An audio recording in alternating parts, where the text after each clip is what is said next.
Dear parents, TSM set రాసి 4th phase కోసం ఎదురు చూస్తున్న మీ అందరికీ ఒక ముఖ్యమైన సమాచారం. ముందు నా ఛానల్ ఇప్పటివరకు సబ్స్క్రైబ్ చేసుకున్న వాళ్ళు సబ్స్క్రైబ్ చేయండి, లైక్ చేయండి, షేర్ చేయండి. కానీ మీకు నాణ్యమైన మరియు అథెంటిక్ ఇన్ఫర్మేషన్ ఇవ్వడానికి నేను సిద్ధపడుతున్నాను. ఓకే ఫ్రెండ్స్, నిన్న కూడా ఒక వీడియో చేయడం జరిగింది. కానీ మీరు ఒకసారి పూర్తిగా ఈ వీడియో చూడండి. చూసిన తర్వాత మీకు క్లారిటీ వస్తుంది. సీట్ల పెంపు కోసమై ఏఐసిటిసి మరియు హైయర్ ఎడ్యుకేషన్ అండ్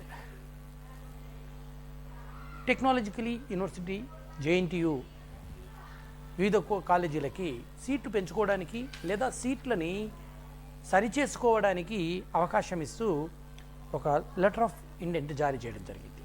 అలా 58 కాలేజీలు ఆ ప్రయత్నం చేశాయి, కొన్ని ఉపసంహరించుకున్నాయి. అయితే మొదటి ఫేజ్లో గవర్నమెంటు ఎలాంటి జీవో ఇష్యూ చేయకుండానే సీట్ల పెంపకం చేపట్టింది. ఓన్లీ ఎడ్యుకేషన్ సెక్రటరీ ఈ పని చేయడం జరిగింది. అయితే తమకు కాలేజీలో పరిధిలో ఉన్నటువంటి సీట్లు పెంచుకోవడానికి కానీ అప్ క్యాంపస్ ఏర్పాటు చేసుకోవడానికి కానీ అవకాశం జేఎన్టీయు మరియు ఏఐసిటి ఇచ్చినప్పటికీ స్టేట్ గవర్నమెంట్ అవకాశం ఇవ్వలేదని 28 కాలేజీలు కోర్టులో పిటిషన్ వేయడం జరిగింది. ఆ పిటిషన్కి సంబంధించి ఏం జరిగిందో ఒకసారి చూద్దాం. ప్రైవేట్ ఇంజనీరింగ్ కాలేజీల్లో సీట్లు పెంపుకు సంబంధించి లేదా కొత్త సీట్ల అనుమతికి సంబంధించి ఏఐసిటి మరియు జేఎన్టీయులు లెటర్ ఆఫ్ ఇంటెంట్ జారీ చేశాయి. కానీ చివరి నిర్ణయం తీసుకోవాల్సింది గవర్నమెంట్ మాత్రమే. ఇక్కడ బీటెక్ బీఈ కోర్సుల్లో computer science, data science, electronical engineering, communications and artificial intelligence, robotics, cyber security ఈ బ్రాంచీల్లో సీట్లు పెంచుకోవడం కోసం దాదాపు టాప్ 50 కాలేజీలతో పాటు మరికొన్ని కాలేజీలు ప్రయత్నం చేయడం అనేది యథార్థం. వీటి ప్రకారము 20,500 సీట్లు కొత్త సీట్లు రావాల్సి ఉన్నవి. వాటితో పాటు 12,000 సీట్లు బ్రాంచెస్ చేంజెస్ రావాల్సి ఉండే. అయితే ముందుగా ఎలాంటి జీవో లేకుండానే గవర్నమెంటు కొన్ని సీట్లను పెంచింది. 7,000కు పైగా సీట్లు పెంచింది. మిగతా సీట్లకు సంబంధించి ఆగిపోయింది. మరి ఏం జరిగింది అంటే దీంట్లో 2 కోణాలున్నాయి. ఒకటి రాజకీయ కోణం, తమకు అనుకూలమైన వాళ్లకు మాత్రమే ఇచ్చిందని ఈ రాని కాలేజీలో వాళ్ళు ఆరోపించడం జరిగింది. ఇదే అదునుగా దీని ఆధారంగా చేసుకొని 28 మంది హైకోర్టులో పిటిషన్ వేయడం జరిగింది. అంటే 28 కాలేజీ పిటిషన్ వేసుకోవడం జరిగింది.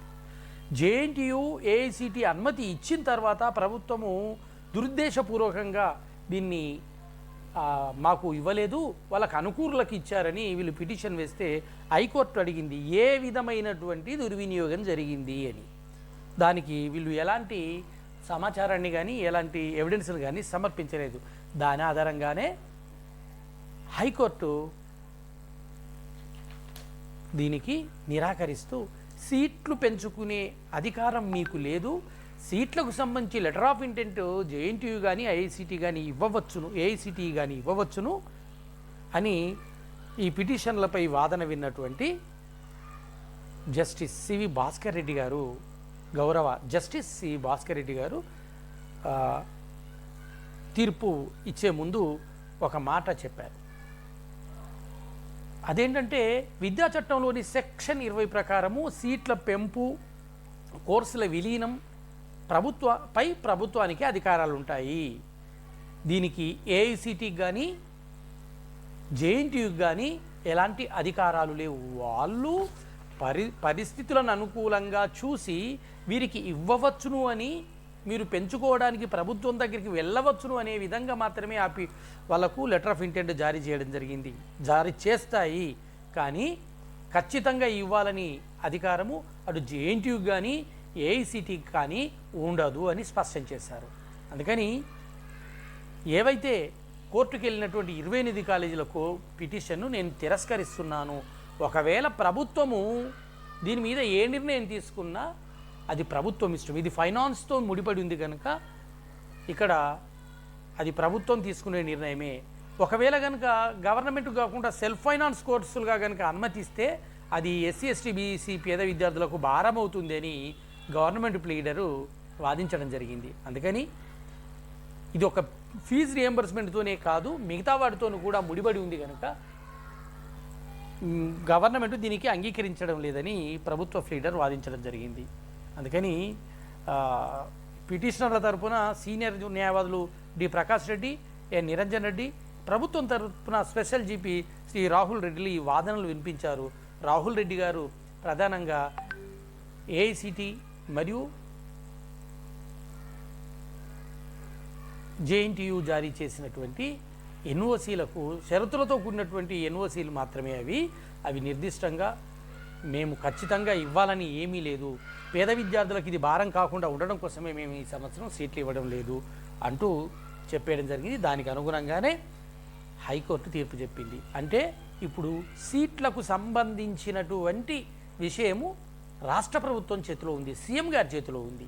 అయితే ఇక్కడ ఏవైతే 28 కాలేజీలు ఉన్నాయో వాటికి సంబంధించినటువంటి ఒకరిద్దరు మిత్రులతోని అంటే నాకు తెలిసినటువంటి వారి ద్వారా సంప్రదించినప్పుడు వారి వాదన నెంబర్ 1 అది కాస్త ఏంటంటే ఇది రాజకీయ దురుద్దేశంతో రాజకీయంగా వాళ్ళకు అనుకూలులకు మాత్రమే ఇవ్వడం జరిగింది, అనుకూలం లేని వారికి ఇవ్వడం లేదని వారు వాదిస్తున్నారు. అది ఆర్గ్యుమెంట్ ఆఫ్ ద రికార్డు మాత్రమే. కోర్టులో ఇలాంటి వాదనను వాళ్ళు వినిపించలేకపోయారు. కారణం ఏంటంటే దానికి ఎవిడెన్స్ లేదు. అందుకని ఎవరైతే మీరు సీట్ల కోసం చూస్తున్నారో ఇక సీట్లు రావని నిర్ధారించుకోండి. స్పాట్లో మీరు స్పాట్ కోసము ప్రయత్నం చేయండి. గత సంవత్సరం స్పాట్కు సంబంధించి పరిశీలించి చూసినట్టయితే 19,158 సీట్లు మిగిలాయి. కానీ ఈసారి 5,039 సీట్లు మాత్రమే మిగిలాయి. అందులో కంప్యూటర్కు మరియు మిగతా రంగాలకు సంబంధించిన సీట్లు 1,225 సీట్లు ఉన్నాయండి.